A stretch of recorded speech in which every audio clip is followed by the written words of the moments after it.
We recently had a chance to take a look into the thinking of Shanna Gardner and Mario Saldana. Of course, both of them being charged with the ambush shooting of Jared Breidigan in Jacksonville Beach, Florida, uh, several years ago. Of course, Jared Breidigan, the ex husband of Shanna Gardner. Interesting to take a look at their accounts of their initial police interviews right after their arrests and their charges in those crimes. Joining me to discuss this, Jennifer Coffindaffer, retired FBI special agent. Between Shanna and between Mario, there's two different accounts here of what was going on within the family. A lot of it talking about the relationship, the parenting arrangements, the stress, the disagreements. If one is to believe all of what was read, and I don't, but if we're just to base everything off of this, it does look like all at play here, including Jared. Not everybody playing along super great for the welfare of the children. Seems to be a lot of drama going on within the confines of all of this. And I'm sure family members beyond just Shanna and Jared were aware of the stress that was going on. Let's just start with that, Jennifer. What was your takeaways when you had a chance to take a look at those accounts from both of the parties? Well, my number one takeaway from Shanna's was I think there's a very thin line between love and hate. Hmm. And I think she actually, hated him because she loved him and the situation went so south. In other words, it seemed to me that she was just so scorned Hmm. and so angry, and that is what caused this problem. I also find it interesting that, of course, she's able to say all of these things because he's dead and can't protect himself Sure. and can't defend himself from a lot of her allegations. But if you really look down to her allegations, she doesn't say she was hit or beat, or that even that he was a bad person per se.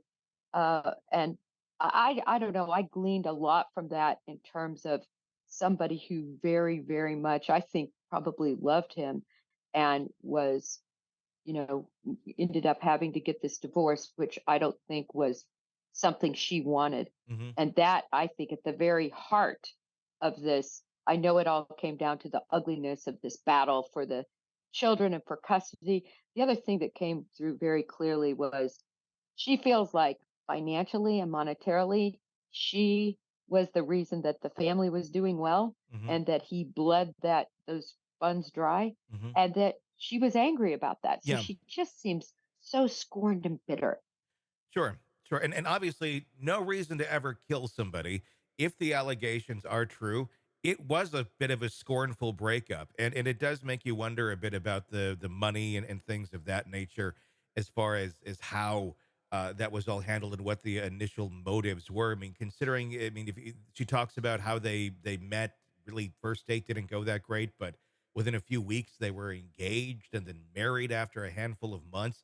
That I find very bizarre, especially if you found it not to be the greatest of ideas. At some point, she clearly did, to go down that road. But yeah, very much scorned. I mean, you can, just as a human, if you take murder out of it and you go, well, if that's the dynamics, gosh, that doesn't sound like a good situation. Again, everybody's painting their picture the best that they can. That's how people are going to be. Another thing I found interesting in it was Mario's account that differed from Shanna's account. Shanna didn't immediately come to the surface with, well, here's who I think, may have done this, or even point the finger in any direction. Mario did. Mario very quickly pointed out, well, Jared's got a lot of enemies. Maybe he does, maybe he doesn't. I don't know. Is that did you read that as any sort of sign of guilt, or is it more so this is a guy that's in a new relationship and is new wife, has a fairly toxic ex-husband that is not the greatest with a lot of people, and maybe there's more people out there than just these two that would have a beef with him in some way, shape, or form. Well, I took both of their statements as being very self-serving, Hmm. but them choosing different routes. Yeah. Right? Her route was feel sorry for me. We didn't have this great relationship. Look at everything that was happening. So she just wants to somehow paintbrush herself as a victim almost in this. Hmm. And then he wants to provide a more logical explanation. he wants to give police something to work with. Listen, and to provide them sort of this detour of, oh, he has a lot of enemies. That makes sense. So I see hers is kind of more of an emotional, feel sorry for me, uh, type of a situation. And then his was logical. Yeah, I mean, and Let's that get this. and that's interesting with his logic. But does being logical mean guilty? I mean, I know there's a hitman here who's out there saying these two are the ones who hired me.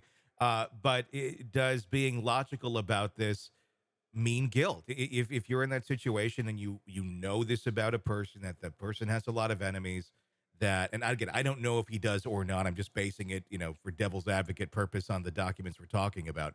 But I could easily, I think I could see myself if I'm like completely innocent in a situation and somebody's like, oh my God, somebody got murdered. Like, well, there's these problems I've seen or heard about with others. You might want to take a look over there, not in a let's deflect blame or something, but in a here's what I know sort of way, especially if you have nothing to hide. Yeah. So the problem with that is the evidence against him Yeah, is not going to back any that's of the that up. problem. And Yes. the evidence against this is such a strong case. So that's a big problem for him. But secondarily, how would a a guy that's married your ex-wife that you don't even want anything to do with. You don't go to school meetings with them. You don't go to doctor's appointments. You avoid them at all costs. What intersection would he have even had with the victim to know who his enemies Yeah. are? So, Yeah. on the face of it, I find it Mhm. ridiculous that he would have this insight as to his list of enemies. I think it was a complete diversion. And I think when this goes to trial, if it goes to trial, this is going to be hours long deliberation. That's it. The It won't only even make a day. The only other thing I can think of here, and again, I'm playing devil's advocate on this one because I think it's important to look at both sides of this and just kind of weed some of this stuff out. Is we have the Adelsons. That's a totally different case, totally different family. You got Charlie Adelson, you got Donna Adelson, you got all that. Where the end of the day, it's starting to look like, oh, there was somebody higher up than even just the kids here that were doing their stuff. That maybe, and again, I am just as pure speculation. I have no idea what's going on with any of these families, but I do wonder, is that worth taking a look at? Of did somebody else in this family, maybe on Shanna's side or something, that did not like the environment that was going on with the kids and decided to kind of be vigilante and, well, I know my kids won't do this, so I'm going to do it for them, and they're not going to have any knowledge, and it just goes completely haywire because they didn't see the trees through the forest of, oh, this is going to look really horrible on the kids. I don't know. Just a scenario I'm throwing out there of, could there be somebody else behind that hitman other than these two? Well, I think if there were, the hitman would have named them. Yeah, And the hitman is very specific and it's backed up with corroborating evidence in terms of phone records and messaging true. and, exchanges. And because of that, I think it's just a direct point at these two. It makes sense. Hmm. They had the motive. I agree with you, though, sometimes extended family members get into play, but there doesn't seem to be any evidence Yeah. in support of that on this case. Oh, that pesky evidence. That pesky evidence.